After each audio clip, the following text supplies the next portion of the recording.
Welcome back to the Papers Podcast, where the number needed to listen is 1. We're feeling feisty.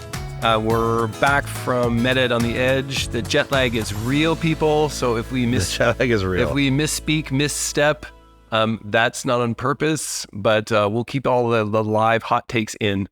Lava, how are you doing? I'm awake. Yay. All right. Hi, everybody. And Linda, how are you? I am awake too, and I've been awake at 4 o'clock every morning as well. Yeah. All right, dear listener, we're going to try to keep you awake. I will say that I'm prepared to offer a new scale this week on cringiest title for an episode. Dr. Frank, you have a 5-star rating on cringe title. What do you got for us this week? I'll be honest with you. For this episode, I literally Googled worst teamwork catchphrases. And the one I got was teamwork makes the dream work. Said in your best dad voice. Is that how you say that? Bringing it to you right now. In fact, there's another one. What's the difference between try and triumph? I have no idea. It's a little more umph. There you go. That's the worst one I could find on the internet. There's some really cheesy ones out there. Nevertheless, hi, everybody. 3 of us are super jet lagged because we just came back from Europe. And John gets the award because he's actually, after this podcast, we're recording this in the evening, he's going to work. He's going to work overnight. So good on you, John, for energy. I hope you have a lot of caffeine. Okay, so the title of this episode, Teamwork Makes the Dream Work, a guide to research collaborations. So my question for all of you, right off the top, Lara, John, Linda, tell me an anecdote from some research collaboration that was multi-institutional. I want an anecdote. Don't say any names. I don't want to hear what John did. I just want to know, was it good? Was it not so good? Was there a lesson learned? Will you never work with her again? Something like that. So I have I have a pretty strong policy at this stage in my career that I will work with junior faculty who are trying out, and I want to support that. But when it gets to working with people who have reputations in the field, those sorts of things, I work with people I call friend. So when it comes to research collaborations, it's generally, I have to say, I rarely have problems because, a really good research collaboration, these are people you have to trust, because I'm going to admit I don't know things, or I'm going to have to talk to you about, I don't see what you're seeing. I have no idea what you're talking about right now. And same vice versa. So, when it comes to multi-institution collaborations, big collaborations, the same goes. You got to I pick people to work with that I call friend. I'm going to change my answer I'm going to change your question, give you a different answer. I think we could all probably talk to you about sometime a collaboration went south, and it's usually a function of personality, or a function of different mechanics or time scale for different organizations. That's usually been my experience. You know what? I have never met anybody with true malice. There's always been just a different way of seeing the world, or a different motivator. But my funny story about a collaboration is we were doing an educational intervention, trying to see if we could predict when people acquired technical skill using an equation called Q-sum. I'm not sure if we've ever talked about it before. Anyway, so we were doing the analysis, and we just couldn't make the numbers work. Apparently, all of our expert educators had no ability to actually acquire skill and or teach it. And so I just dug into the data. I started looking at the raw data, and I just spent a long time. And suddenly I realized that there was this one group out of a group of 8 different centers that were doing it that was throwing everything off. And if I removed that group, we saw this beautiful asymptote in acquisition of knowledge and whatnot. I thought, well, that's kind of weird. I think we only had 7 groups. Where did this 8th group happen? Well, during the actual data collection, people who were supposed to be participants actually decided they were going to be teachers, and they formed their own group. And our research assistants collected their data from a bunch of people that were supposed to be there to be the learners, not the teachers. And they decided to go the other way. And so we just had this grenade of random data thrown in. And anyway, so that's a collaboration that was never asked for, never intended in a deep 6-star study, because after that, it was just not recoverable. It was a multi-phase study. We'd spent a lot of money. Oh, no. And we'd just lost the window of opportunity. We'd contaminated everything And so we couldn't go back and start from scratch. So an unwanted collaboration, deep 6-star study. And there's still people in the in my world that don't talk to me because they're so mad about that day. Oh no, John. Oh no. That's bad news, man. So I know that in the paper, they're defining multi-institution, perhaps fairly broadly. Oh dear, Lara, you're yawning, and we're all just as jet lagged, so you're going to make me yawn. It's but anyway, just waking up here. Yeah. Sorry, darling. Put the tea in feisty. Yes, that's true. There's a number of ways of looking at collaborative research. Research, one of the first studies I did was with people from different departments. We were looking at communication skills in, medicine, surgery, gynecology, et cetera, in students. Between different disciplines or professions, medicine, surgery, between hospitals and university settings and maybe community settings, all of those are sort of different institutions. And I think the common difference is those cultural differences, which, as you've pointed out, can provide a lot of richness, can provide some challenges, but also you have to acculturate too. Fair enough. Yeah. So there's something about research collaborations. There's characteristics of them, and we've lived some good and bad. I'm wondering how many people listening to this podcast have experienced research collaborations. Maybe if you're early in your career, it might all be local. But I think as pretty much all of us, as we go along, we end up joining some sort of collaboration that might be multi-site or multi-institutional or some partnerships. And that's what this paper is about. So let me set it up. Wouldn't it be great if we all did that wonderful, huge, multi-institutional Nobel Prize and educational rocket surgery worthy paper that we need multiple sites rocket surgery, eh? Yeah, educational rocket surgery. I hear rocket surgery is really, I hear that's a very popular field. Yeah, it's huge. Saying. Yeah, it's hard to get into though. So I'll tell you about it later. Right. So there are obvious challenges to doing research collaborations. And again, those of us who've done it, you've lived it, you've seen the movie, you've got the t-shirt, you're in the therapy. Like the obvious things are finding and recruiting collaborators, trying to build that team, often at a distance. Multiple institutional review boards, apropos to our recent episode on IRBs, the logistics, time zones. I'm part of a group that's been going for 15 years, and every year we agonize about what time of day would suit all of the various time zones, multiple continents. And in the end, we just punish the West Coast of North America.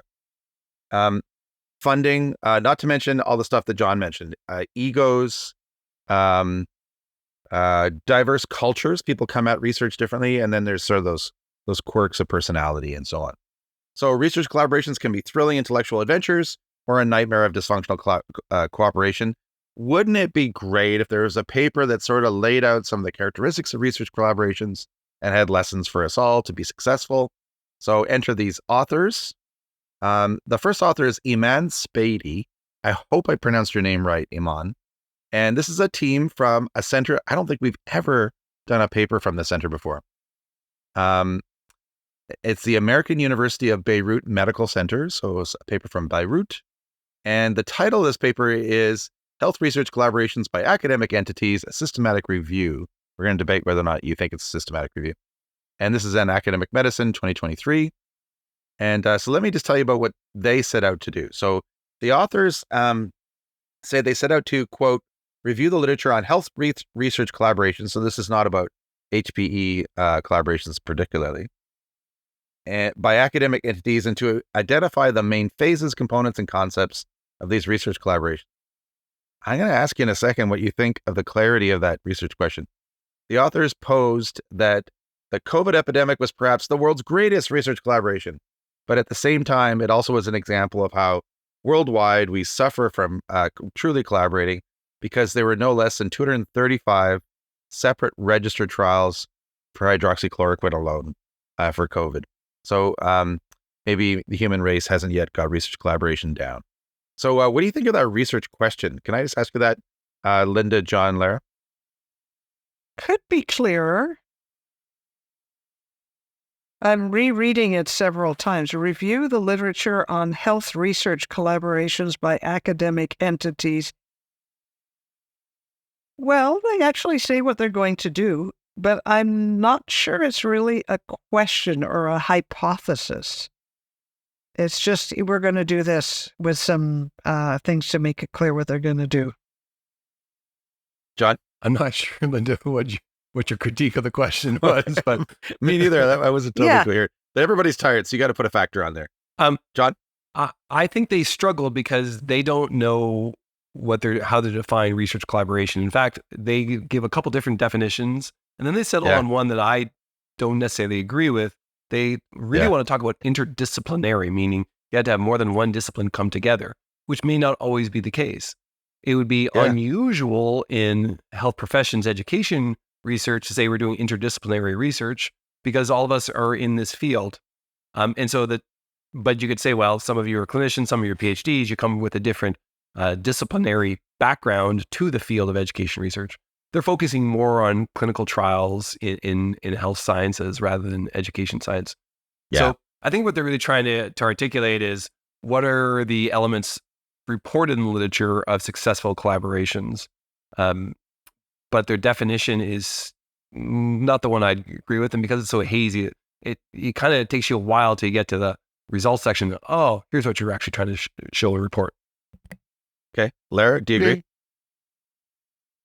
I have, I don't think this is a research question, what they've offered. Yeah. One. Yeah. It's a aim. It's a research aim, and it's fine to have a research aim. But if the way they write this, they're trying to do a systematic lit review. And a systematic lit review lives and dies by the narrowness of the question, because you're trying to answer a very narrow question, use the literature, the data that's available in the literature as a data set to answer that question. So when I first read this paper, I thought it was a scoping review at this point. I thought they were going to do a scoping review because they're trying to get a breadth of understanding. Yeah. But they don't do a scoping review. It's more systematic. I'm going to take real issue with the phenomena of study, but I'm assuming you want me to hold on to that. Yeah, hold on to that thought. We're going to come back to that. John also was raising some foreshadowing. Yeah. Okay, so just to remind our listeners, so the setup is, hey, shouldn't the human race do better about research collaborations? What are the characteristics of research collaborations? And then there's this really fuzzy research question, because it's not really a research question, as Lara pointed out. It says, hey, we're going to review the literature thoroughly. But they're directed at what? It's really unclear at this point at the top of the paper. So this is what they did, and it becomes clear as you work through the results, as John said. The authors set out to conduct a systematic review, they said, to answer their question guided by the PRISMA checklist. So they're invoking, we're in this paradigm, and we're using these kinds of features. They use the research collaboration definition that they highlighted from Katsuyani. This is from 2008. The team took that definition. That definition says it's multi-institutional, can be local, national, or international, but is usually multidisciplinary, and it involves like a shared quest for a scholarly question. It's a fuzzy definition too. The team searched for databases, Medline, Google Scholar, Web of Science, and ProQuest dissertations. From their inception, which is like decades, to March 2022, their inclusion criteria were that basically they had to discuss health research collaboration, basically. They didn't mention anything about languages, so it's hard to know. They describe duplicate screening, or I missed it. If it's there, I'm seeing Lara react, everybody. They describe duplicate screening, calibration, selection, a lot of these usual defensible tasks when you're doing a systematic review. They use an extraction form, other good processes. They calibrated. They recorded calibration data on the following: setting, type of collaboration, multidisciplinarity, the country's funding, and some collaboration concepts, which in the methods were not well defined. There was no critical appraisal of the studies. There was no reflexivity statement. If you were looking for one, it may not be relevant if you're accepting the PRISMA thing. They conducted a thematic analysis of the descriptions of the collaborations.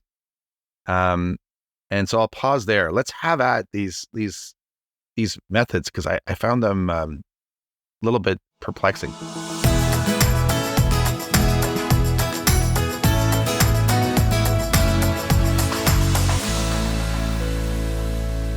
going to go the other way.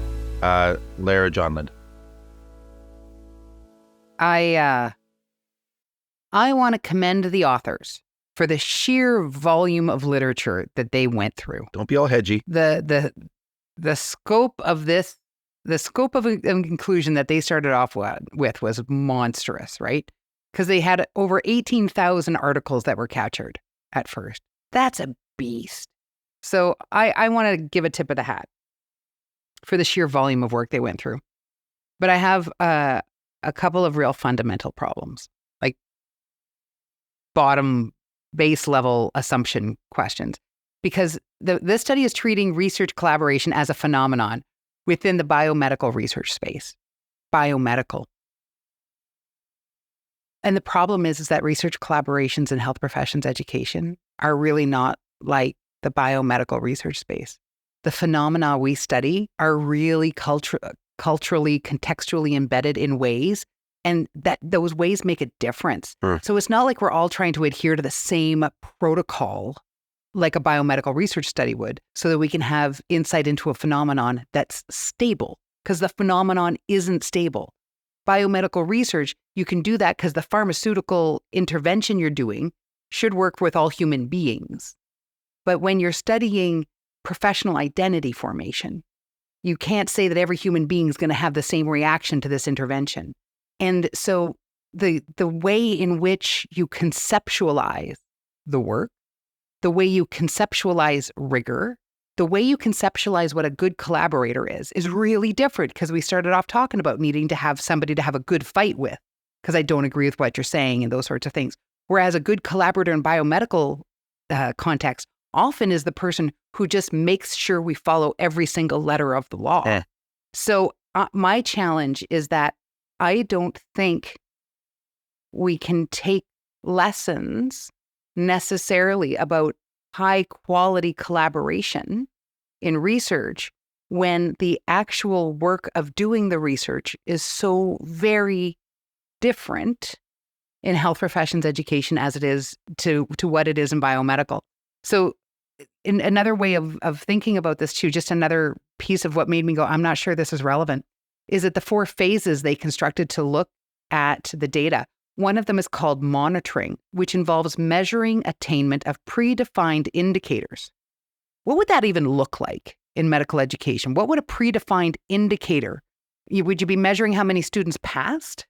Well, we've done some of that research. We know how that turned out. It's just these kinds of measures aren't even really accurate measures of the kinds of outcomes we'd be expecting.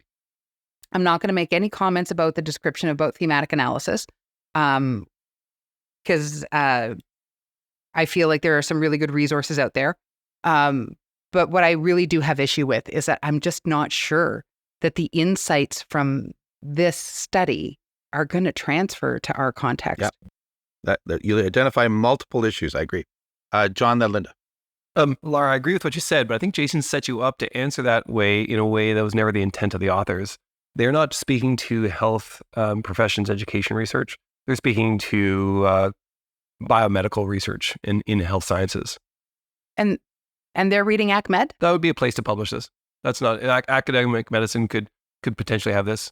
Because really what this paper is, when we get to the results section, is an obtuse way to get to here's good processes for project management and change management. Project management is really what they're trying to get to. Here's what I took around their methodology is they have a round peg in a square hole. Is that right? Is that the metaphor? Square and round. So this paper is screaming to be a realist synthesis. This is the wrong type of synthesis. It should not be a systematic review. It should be a realist synthesis. You want to see the context, the mechanism, and the outcomes that happen. Yeah. And here is a shameless plug for a project that Lara and I are both involved with. So you should hear our disclaimers. But if you want to know a little bit more about the different types of synthesis, you should go to the LitRx, the Literature Reviews Explained, which is, what is it? It's litr-ex.com. Lara, I'm looking at you. I can never remember our own website address, like for the podcast. So I feel Google like the Literature Reviews Explained, and there's a nice little contrast with what a realist review is versus a systematic review versus other types of syntheses. Because if you're not familiar with this in the health professions education research, but in some of the clinical trial work I've done, it's pretty typical that you publish a methodology paper that says, here's what we're going to do, and here's why we're going to do it, and here's how we're setting it up. And that's a paper all on its own. And then you go and publish your results and your discussion, and you have a very brief discussion, your methodology, and say, see here, see this other publication that's already been published. We get a double count, which is why I think people do it. It's probably to keep people honest about their actual proposed trial plan, but it also gets your word count to be meaningful. And so I get that even though they had an initial search of duplicates of 18,000, and they only include 50 plus papers, they're probably looking at some of the journals that only publish methodologies. And so they're getting into the methodology papers. They should have just gone to the methodology journals and selected some of those and then done a realist review of those, and we'd have got something a lot more meaningful. I just think they have the wrong fit for purpose in the type of methods they chose. So, Linda, I promise I'm going to let you talk, but I just got to jump all over what John said on piece of it because he's just completely wrong. I started off by agreeing John, with you. I'm loving this. Yeah, but Keep then this you up. said no. But John, there's no way that the findings from this study are going to be, whatever their findings are. Like, we're not even at that section. At this point in the paper, why would anybody in HPE be reading this? Because they're talking about a completely different kind of context, a completely different kind of team. This is why would anybody who say that if they're working in HPE, they're focused on these questions, why would this be relevant? Well, so two things. We're not talking about the results yet. And I'm going to agree with you that if you're in HPE, you shouldn't read this paper because it's not going to give you a lot of value out when we get there. We're talking about the methods, though. Yeah. And not only educators read academic medicine, leaders. And so leaders who are probably running large multi-center trials might come across and read this. Academic medicine is not only for the education community. It's for academic physicians. I don't disagree that it's not. Okay. Okay, yes, it's for academic physicians. Don't disagree. Completely agree. I think we might be overestimating how many of them or deans or whatever are reading our journals because I think they have their own journals and spaces that they're concerned about. I feel that this is a lucky incident where these people got accepted in a journal that's quite well respected. But this does not speak to the community that is the target audience of that journal. It just doesn't. Some deputy editor must have disagreed with you. Right? I know. I'm sure they are. And somebody out there is cursing me upside down and backwards. And that, why would they be any different from everybody else? I know. But you go, Lara. I just really think that it's a thing for me that here, you want to know what really is, what gets down to the nub of this? There are so many. The number of publications that we can publish in our field are precious. It's a low end. And when there's great papers that get rejected all the time.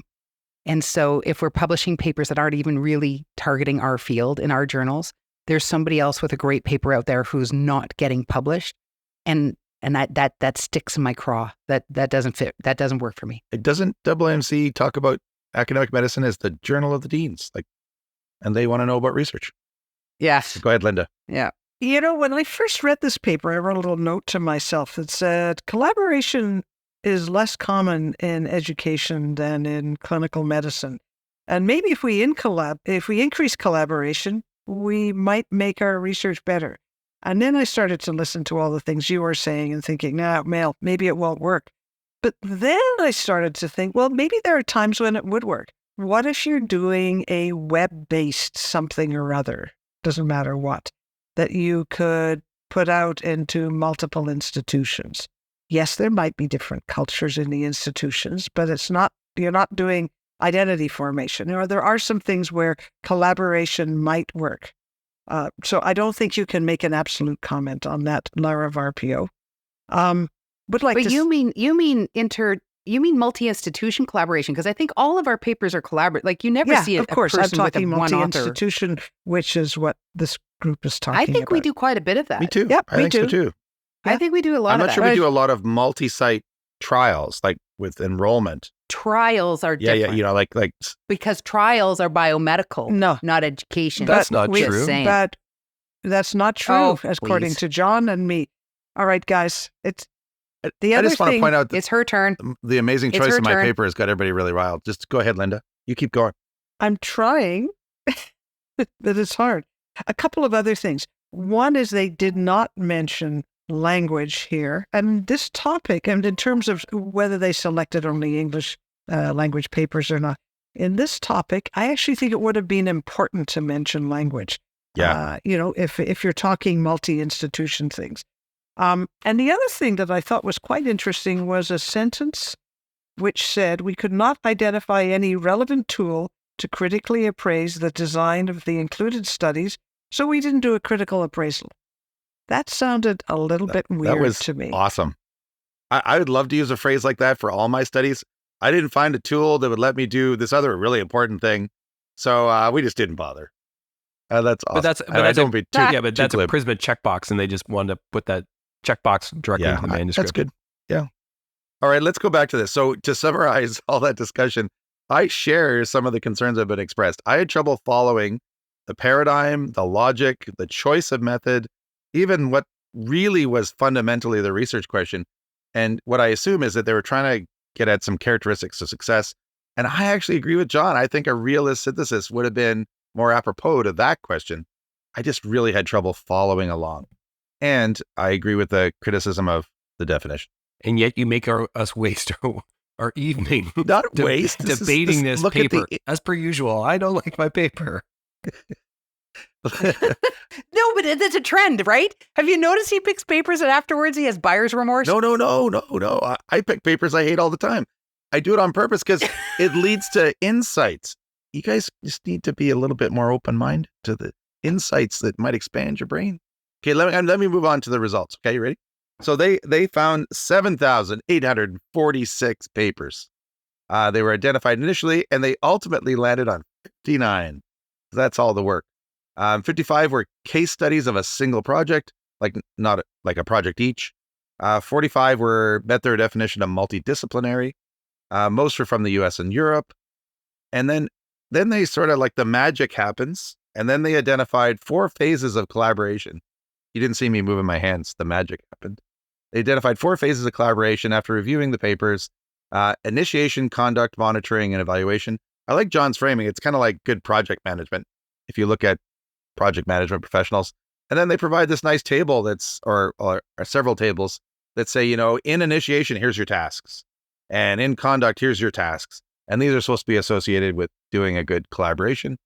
They did include a little list it's in a narrative around success factors.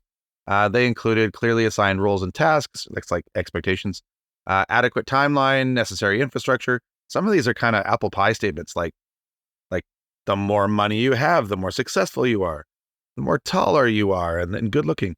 External funding, collaborative mindset, fair distribution of workload, resources, and rewards, commitment to tasks, mutual respect and trust. Goodness, more chocolate. So they made a list of success factors. Their conclusions were, the authors concluded there was evidence that researchers in general have difficulty identifying and adopting good practices for research collaborations.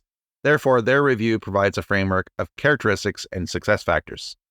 And I really like Lara's thing about paper clips. So I thought, the paper clip here, for me, the really bottom line was, someone actually needs to do a realist synthesis or some other study about HPE research collaborations, because I don't think this gave us any insights into that. So I'll pause there. What do you think of the results? What do you think of the bottom line? And I'm going to go John, Linda, Lara. I think let Linda go first. Let Linda go first. She got Linda, John, Lara. The short end of the stick. If I don't go first, I never get a chance to say anything because you two are at each other. Brother and sister. The results are a little bit bread and butter. They're not terribly unexpected. But I agree with John. They make a very good guide for project management of most studies. Of course, monitoring in terms of an audit process or outcomes or whatever is not going to be the same in an education study. But there probably does need to be some sort of monitoring of something, particularly depending on the study design. So that, I think, is interesting and maybe helpful, but you'll notice I'm speaking very slowly and very hesitantly. So We'll get to the ratings later.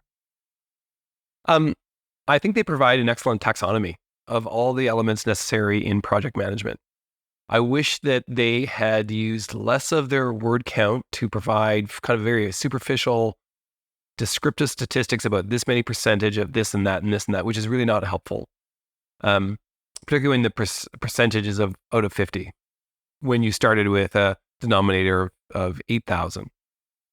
The table, though, is a nice taxonomy. Here's all the elements that you could think through these different 4 stages. But if you're uncharitable, you might say it reads more as a table of contents rather than a taxonomy. They have the items, but there's no real richness of what they mean underneath it. You can guess from what it says as the chapter heading in this table of contents, but there's not enough richness. I wish they'd have taken their word count and give us some actual example statements or a summary from a study or two. So we actually had something deeper there to say, oh, this is how it was used in this study, or here's an exemplar from that. And I think if they would have rebalanced what they had in terms of limited word count, we could have had tables that were much more rich to get there. And so you don't see a lot of this in the general research literature about here are all the basically how a team functions. But if you want to go to the management literature, you're going to see all of this all day. This is just a translation out of one field to another.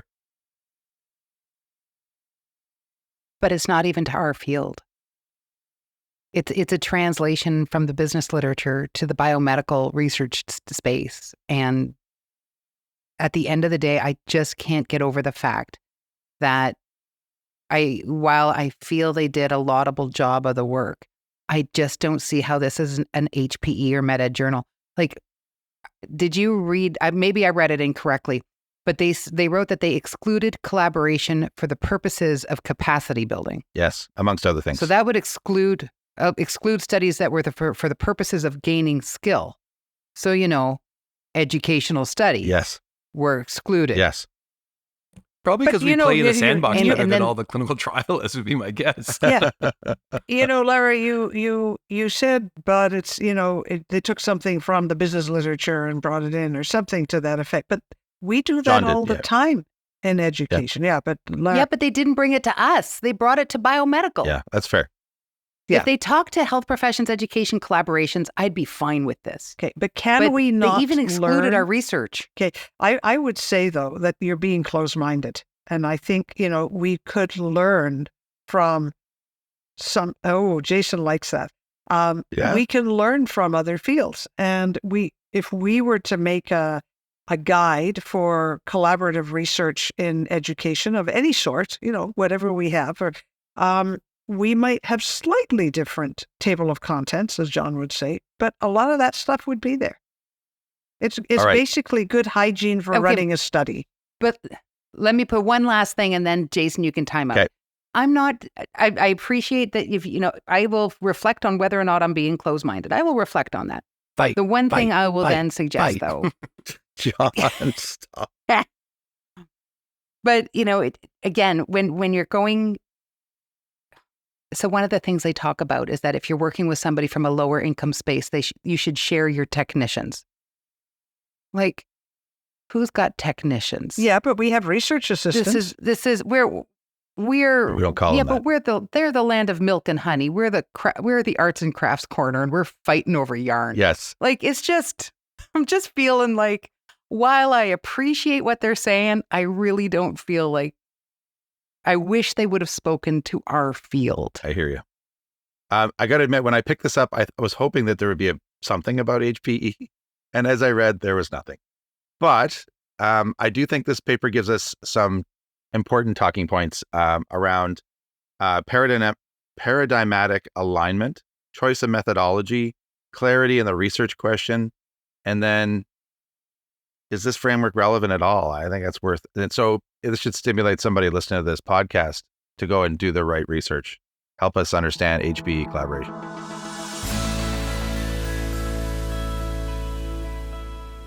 So let's do a really quick use of the sacred scale and tell us about methodology, Lara, John, Linda.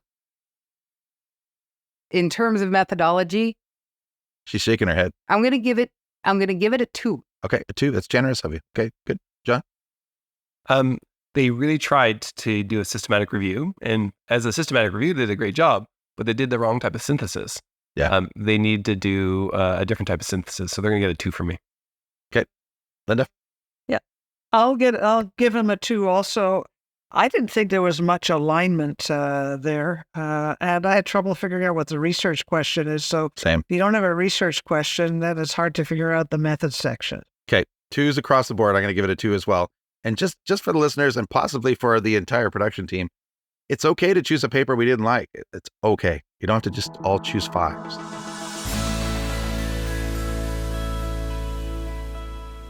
All right. So then, is there any takeaway, educational value, and impact for you? Let's do Linda, John, Lara. I'm going to give it a 2 again. I was thinking that Lara was going to persuade me to give it a 1, but I do think there is some redemption in the basic framework that you can use when you're thinking about running a study. If you're a listener to the Papers podcast on HPE scholarship, this is a 1. It's not speaking to you. If you wanted to find some features of project management, it's probably 2, because this is stuff that I've seen elsewhere, maybe organized in a bit better fashion. There. Unfortunately, I'm going to give it a 1. Okay, fair enough. I'm going to give it a 2. I think the framework that's provided will help some people. So there you go. All right. This was an exciting paper that got people passionate and really engaged and thinking about their own choices. It was fantastic. So even if we didn't like the paper, I do want to congratulate the authors for all their work, sorting through 8,000 papers, coming down to a framework. We did struggle a little bit with some of the choices. So with that, we hope you enjoyed the today's episode. You can find us on the web at paperspodcast.com, and you can email us at thepaperspodcast@gmail.com. I should give you like a slow clap there. You did it all by yourself. You're a big boy. Talk to you later, everybody. And Linda says, good night. I'd like to say bye-bye. Thanks for listening. Take care, everybody. You've been listening to the Papers Podcast.